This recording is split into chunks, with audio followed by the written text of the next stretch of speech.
Well, hello, everyone. Welcome to the Striker Texas MLS Podcast. We're doing it live, like someone that we don't need to mention in an old viral video. We're doing it live. No profanity, unlike that person I'm mentioning, but a great weekend. I know there was some joy in the stands, some bad words in the stands.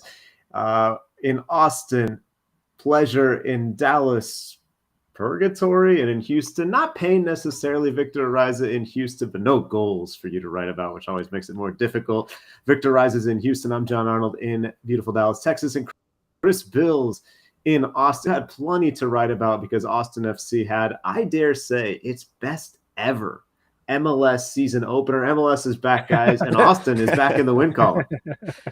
Yeah, lots to choose from, but no points on the board from all three Texas teams. So that's a welcome change from what we saw, obviously at the end of last season. And yeah, I just so much joy. The fun part about we did an in-person press conference for only I think the third time ever at Q2, and down in the field club they've got they've got like sort of that fishbowl vibe where you can like look in and walking out of there, people were having such a good time.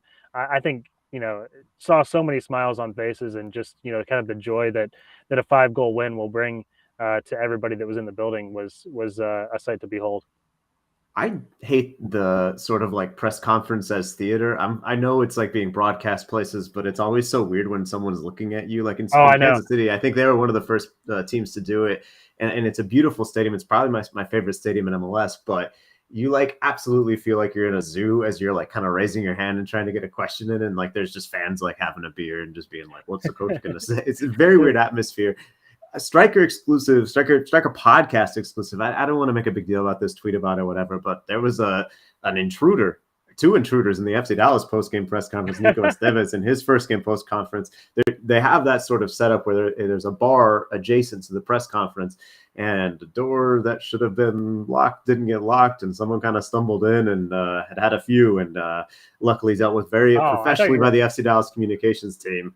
I thought I was talking about myself. I thought you were going to say Greg Berhalter broke in. He didn't. Nah, you know what? I didn't see Greg. Although you can read about his visit. I don't know. I don't know what his vibe was. At Toyota Stadium. I guess I'm not sure either. I know he I mean, maybe. I don't know. That's stumbling in, I guess. You can read on the Striker Texas that he was there as an invited guest of Nico Estevez, the FC Dallas manager making his debut as a first-team, first-division manager. So, yeah, you can check out that story about the friendship that Berhalter and Estevez had, and also just the relationship that FC Dallas has with the U.S. national team. But let's dig in a little deeper to the games this weekend. As I mentioned, Austin FC, kind of the big story for Texas because they scored, and they scored a lot. Chris, let's start. You're mentioning the joy, how happy people were, how much fans enjoyed talking about the game, leaving the game, how nice it was to be at the press conference in person. Let's start there, but I want to quickly shift, not negative, but to maybe realistic. How much can you take from a game against a team that has traditionally, habitually been the worst in MLS? Man, talk about beer showers. John Arnold's trying to dump cold water on a 5-0 victory before we even get this podcast off the ground. But I said start with joy and then transition. No, it's I mean, look, you start your season with a goal in the second minute. It doesn't matter, it doesn't matter who the opponent is. I think that was the joy of the first half and really the whole game. But just some great soccer. I think that Josh Wolf said it was the best collective effort he's seen from Austin FC, and it's hard to disagree with that. I thought that performances across the board. Rewatched it last night, and really no bad performances. There are a few things we'll get into a few things that I think that maybe a better team might have punished, but you win 5-0 in MLS. Bad teams. There's not going to be a lot of complaints. Yeah, bad teams don't necessarily accomplish those kinds of blowouts. I don't think that Austin FC would have put 5 past Cincinnati last year. No matter how well they were playing, and game states do help. You get up a goal in the second minute. Cecilio Dominguez scored his first of 2, and they were off to the races. But Alex Ring with a nice kind of lucky off the shin. Took a bounce up over the keeper to make it 2. And then the third goal, though, was a thing of beauty. I think, maybe my favorite goal that Austin FC has scored, just from a team team goal perspective. Last year we talked so much about how they just didn't have numbers in the box, and I think there were 4 or 5 passes inside the box on that third goal. Diego Fagundes starting it, dribbling in, 2 back-to-back heels from Sebastian Drusi and Alex Ring, and then Drusi finishing it off. Was just kind of the exclamation point on the first half, and they continued it into the second. So, no real complaints. I think that it'll be interesting to ask Josh Wolf about some of those tactical things. That, I'm sure that he's found some things to pick apart, so they don't feel too high on themselves. And for me, I guess if you want to get into it, John, it is kind of what we thought for Austin FC. They're better, they're deeper. Center backs, we still have some question marks there, I think, because Cincinnati, I think a better team probably makes that 2-2 in about 20 minutes in, and it could have been a really chaotic match. Even expected goals, I think, were about 2.9 to, over 1 for Cincinnati. So it's not like it was necessarily always going to be the 5-0 beatdown that we saw. But fair play to Austin for taking advantage of those moments. Of course, you can only beat who's in front of you. And look, like, we don't know anything about this season. It's possible that FC Cincinnati turns out to be good. We don't think so, but it's possible, right? So I think, there are questions still to be asked about. There go our Cincinnati subscribers.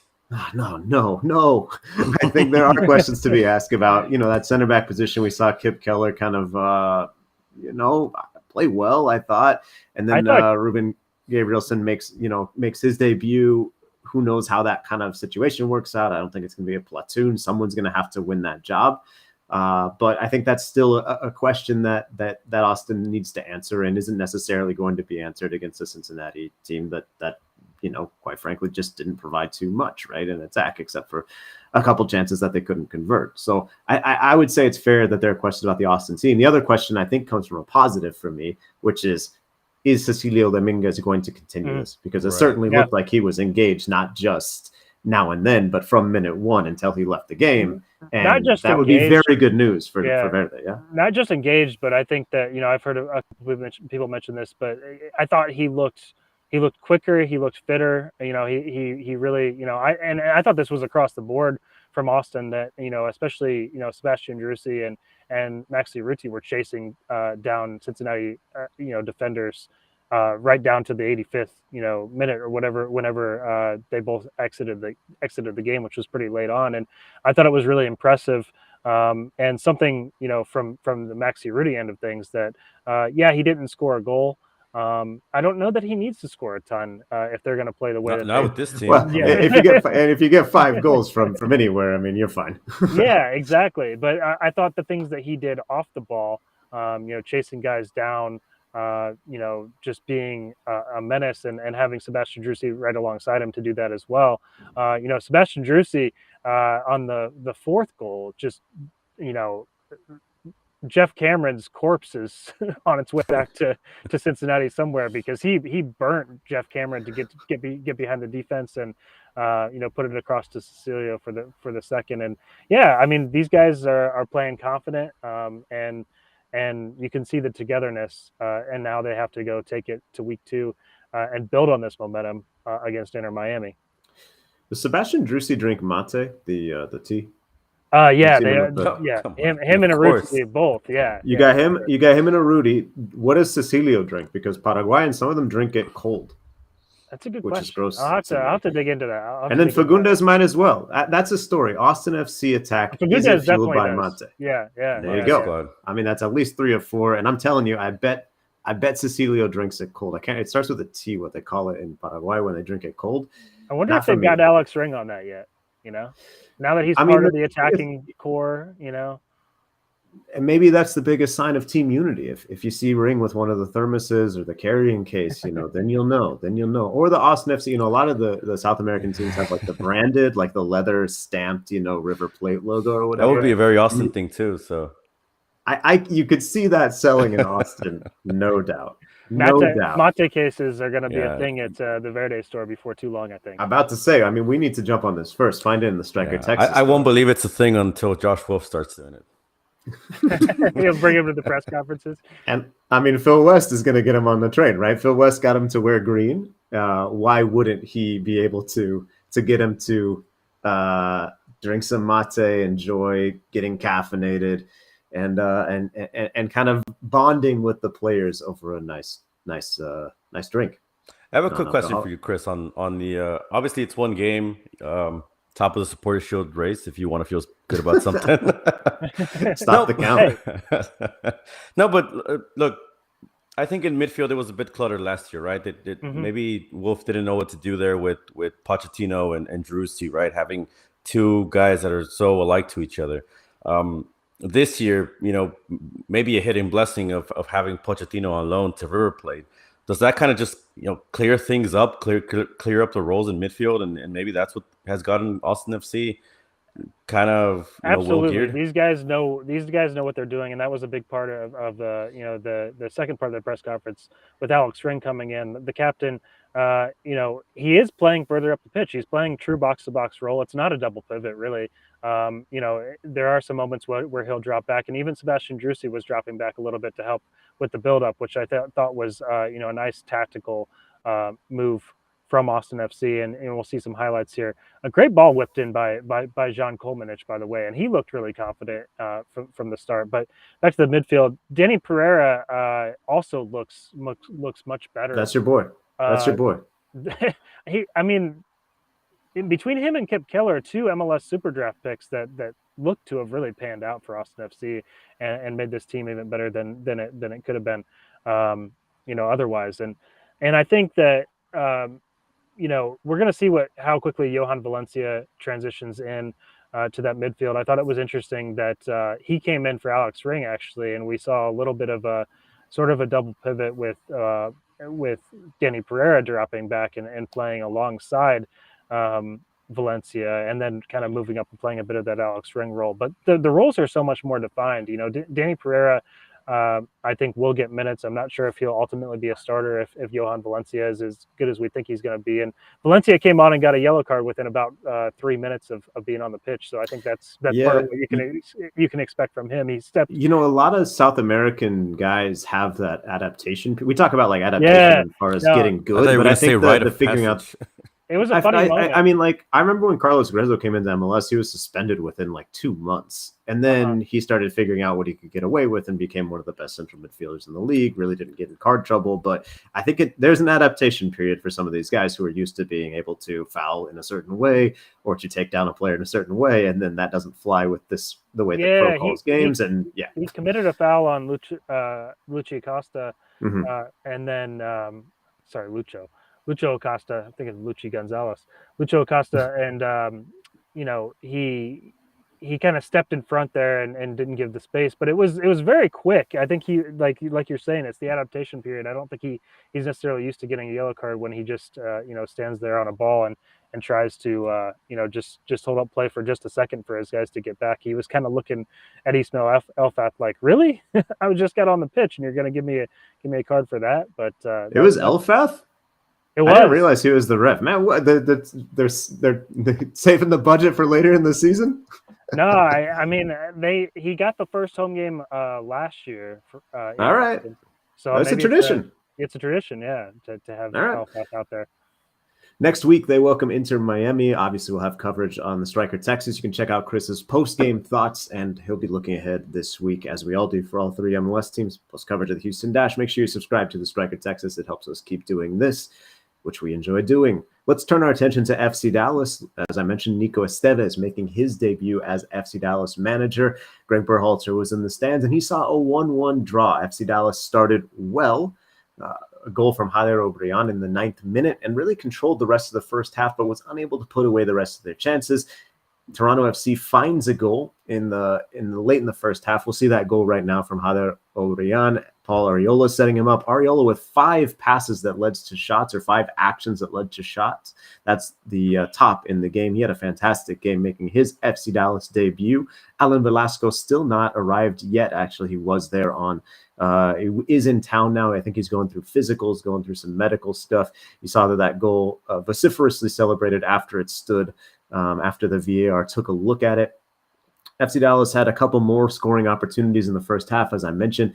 This one was offside. Great run from Jesus Ferreira. And this is his, unfortunately, best finish of the game. It didn't count because the play was offside, but I do think it was the best finish that Ferreira had. He missed a couple of opportunities in the second half, which perhaps we'll see, maybe not. But those were the two biggest misses in terms of XG. The models really liked his opportunities just before the hour mark and also just before the end of the game. He had a chance in the 90th minute that would have sent Toyota Stadium absolutely crazy, despite the cold, despite the rain. A pretty good crowd up there in Frisco, but Ferreira was unable to finish that one. This one, as you see on the replay, offside, so that one didn't count. There's the referee, Jair Marufo, another Texas ref, making it official. I guess maybe it is just Texas refs stay in town. I don't know who had the Houston game, Victor. We can talk about that here in a second. But this one didn't stand for FC Dallas. They really wanted to put the game away in the first half. Instead, just before going to the locker room, it was this finish from Jonathan Osorio that put Toronto FC in the lead.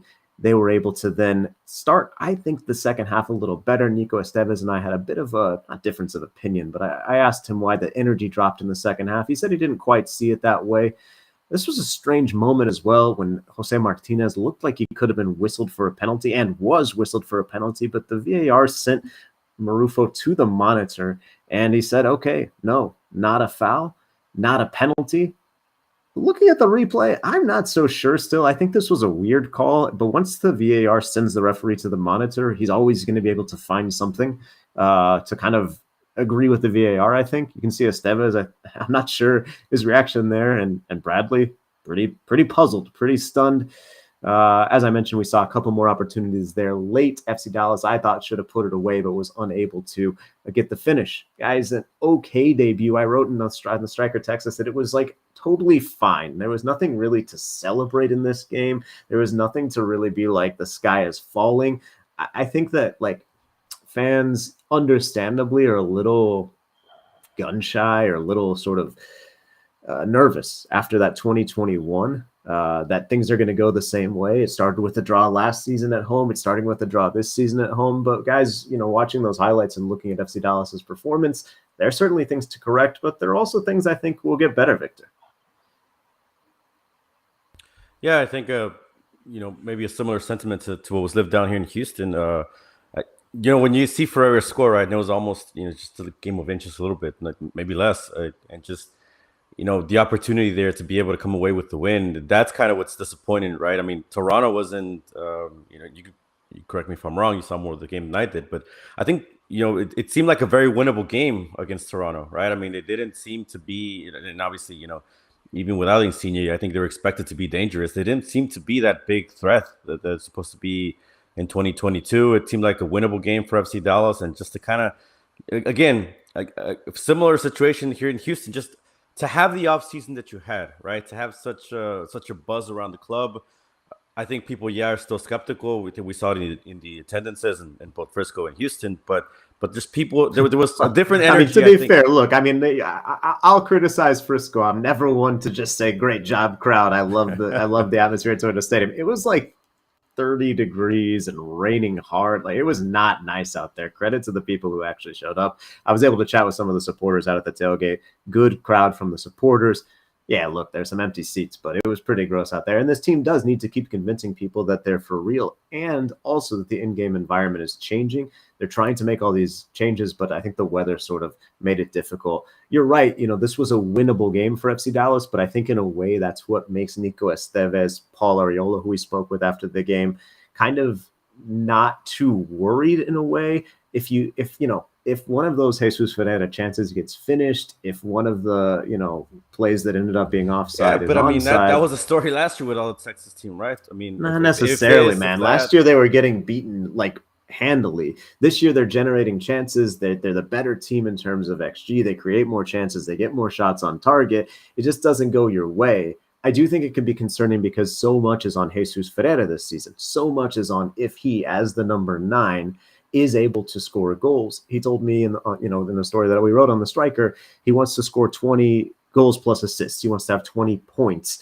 this season, which wouldn't be that much of an increase even on last year, but you didn't see great early returns. And as I mentioned, his best finish ended up being offside. So it's going to take a while to get him acclimated to the position, I think. And also, as I mentioned, Alan Velasco, your historic signing, a guy who you spent the most money on to bring in. Well, that's the biggest wild card. Wasn't here yet. Right. Well, that's the question too. If you read my 3 things on the Striker, we kind of go into the midfield alignment. I think there's going to be some changes, and Velasco has profiled as a winger. We think he was going to play wing, but I wonder, after seeing Jader Obrian score and have a really good first game of the season, he had a really good preseason as well. Paul Arriola on one wing, Jader Obrian on the other, and Velasco as the 10 with Jesus Ferreira playing in front of him, I think is a real possibility.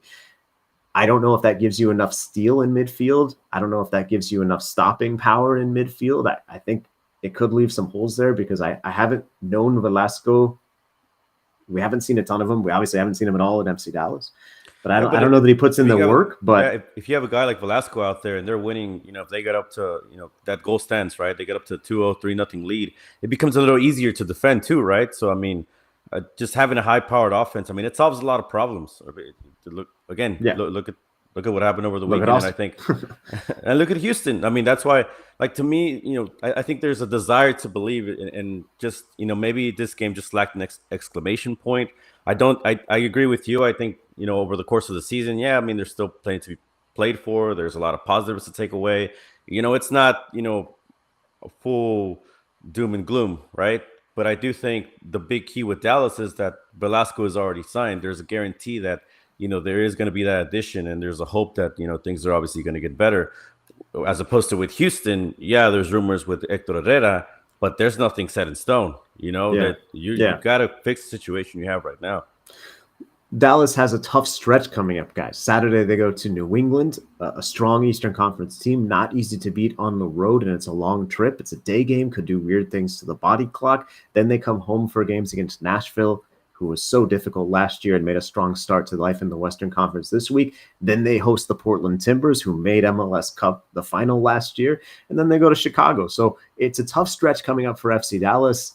In a way, things could go south quickly, but they also could go well. We'll obviously cover it on the Striker Texas. Looking forward to this weekend's game, and you can check out the 3 things recap on there. Another point that's kind of important I want to make real quick before we get to the Dynamo. Paxton Pomykal, good first game. 4 passes total between him and Jesus Ferreira. They need to get that connection flowing. He's not the main playmaker, but they need to have a little bit more of a connection if they're going to get things working in the current alignment, which could change. Victor, not a goal to write about for you. You're still waiting to get the pen out to scribble down the minute to describe the goal for the readers of the Striker Texas. A 0-0 game for the Dynamo against Real Salt Lake. What do you take from this one? It sounds like you're not impressed necessarily, but also it's a point to start the season. What do you make from this 0-0? Because it's hard to foresee the future, and it's hard to see what's going to happen after this, right? That's why we don't know in context how important this draw will be, right? Yes, that's quite meta. But I agree with you. No, I'm just saying, because this is, again, the story every year with Houston is they have an early home stretch that they don't take advantage of, and then come the summer again to kind of beat that to death. That's where it ends up doing them in, right? And they don't make the playoffs. Now, they had plenty of chances here. Finishing was obviously not their best night. I think the biggest chance, and we'll see it maybe a little later here, is Darwin Quintero in the 81st minute. He comes off the bench.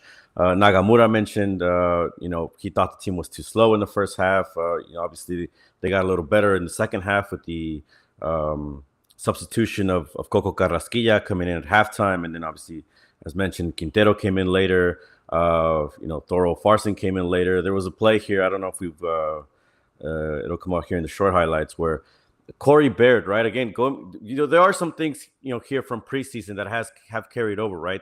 I think the situation I keep mentioning in midfield, there needs to be more answers there. There needs to be somebody more definitive. There needs to be more creativeness, right? And it's tough because, where does Darwin Quintero fit in there? He's your most creative guy, but he's probably not going to give you 90 minutes a game. So, is the super sub role, the right role for him? Is he going to have enough time like he did in this game? This is the opportunity we're talking about, where it just kind of goes off the post, and you could, say, well, if we got that one, there would have been a victory, so there are positives to take away. On the other hand, early in the first half, there's an opportunity where Corey Baird, Ferreira, who was very limited, right? But, was trying to at least create some opportunities for his teammates. Just kind of lobs. It's a corner kick opportunity. Lobs the ball back into the area. And Corey Baird, he's at the far post. Instead of trying to head it in, he heads it back to try to get Tim Parker to just kind of like push it in. And it's those kind of things, right? I mean, Corey Baird's a forward. I mean, he has to be more selfish. You can't expect his teammate, the defender, to make.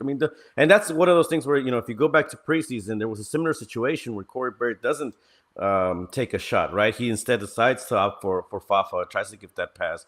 Overall, I just think aggressiveness is maybe the word.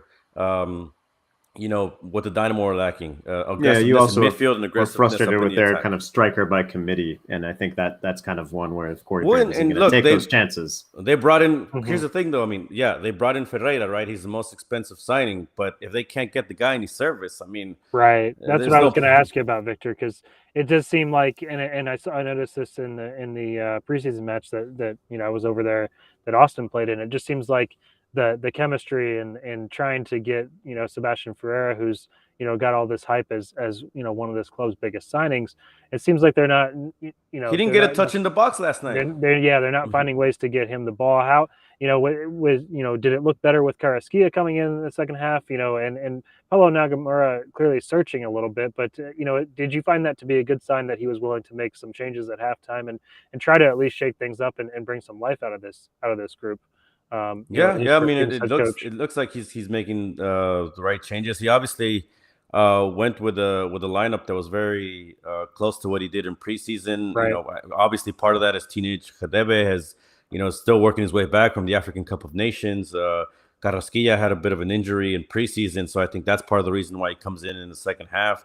I do think he is one of your better midfielders to have on the field. I think obviously the game changes when you have him there. So, maybe if you had him, fully fit fully healthy from the start, that might be a thing that could have, defined this game, got him, because Ferreira did get a little bit more help, more service in the second half. He just, wasn't able to get good looks, right? It's almost, and I think, you go to the live blog, I put it in there.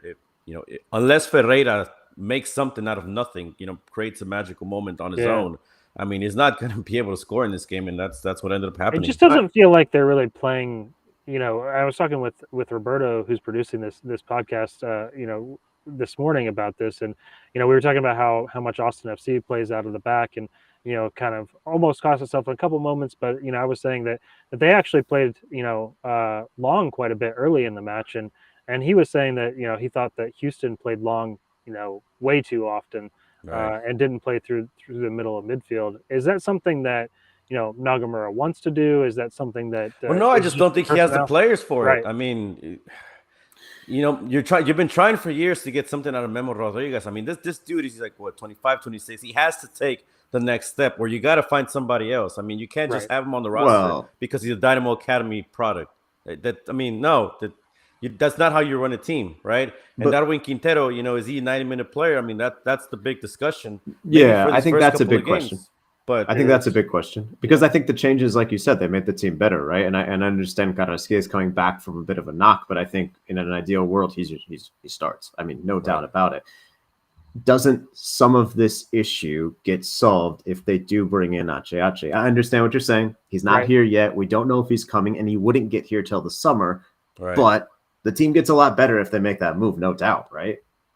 No, absolutely. And I think for the most part, obviously it fixes a lot of your problems. But I still think even, with Ache, you still need an attacking piece, one more attacking piece, right? A guy that's your serviceman in the middle of the field, right? Because I don't think you're going to ask Ache to be your creator. Yeah, no. I mean, look, if you set up in a 4-3-3 with Ache as one of your two-way midfielders, Carrasquilla, either holding or going two-way, and you still have Ferreira up top and then Fafa on one wing, okay, I'm fine with that. But if your other wing is Corey Baird or you're trying to play a 4-4, I'm not sure. I agree with you. I think they're about, if they add Ache, I think there's still one attacking piece away wherever you want to put that piece, basically. And I mean, and that guy doesn't unless Quintero's 90 minutes fit. And then you're talking about a different situation, right? Because then you're saying, okay, if it's an attacking trident of Ferreira, Fafa, and Quintero, and they can truly go at teams for 85, 90 minutes, and then behind them you've got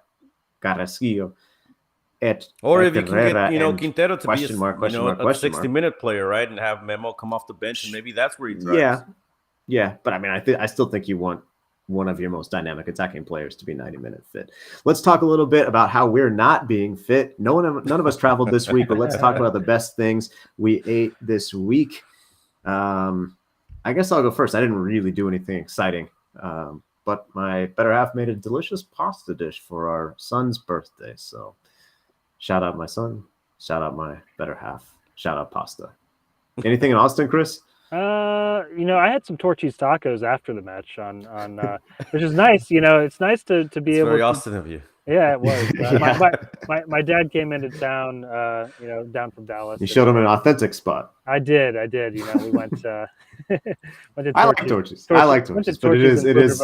Got my fried avocado, and they brought back the tipsy chick. So it's lit at Torchy's at 11 p.m. on a on an Austin FC game night. On an Austin FC game night. Yep.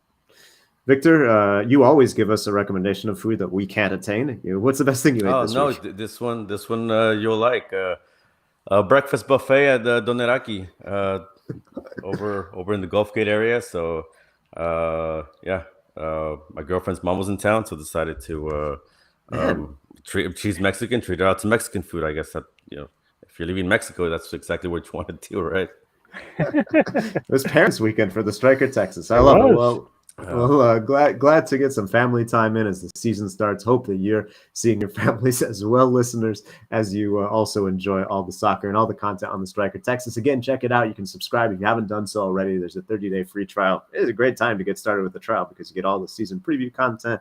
We previewed every MLS team. Phil West has had some thoughts on the entire league, and then, of course, coverage of each team from Victor Ariza in Houston, from Chris Bills in Austin, from myself up here in North Texas in Dallas. Thanks for listening. We'll talk to you guys next week. Again, appointment viewing, 10 a.m. on the live stream on Monday. We'll talk to you. If you don't catch it, then no problem. We still got you back with the recording. We'll talk to you guys soon. Take care.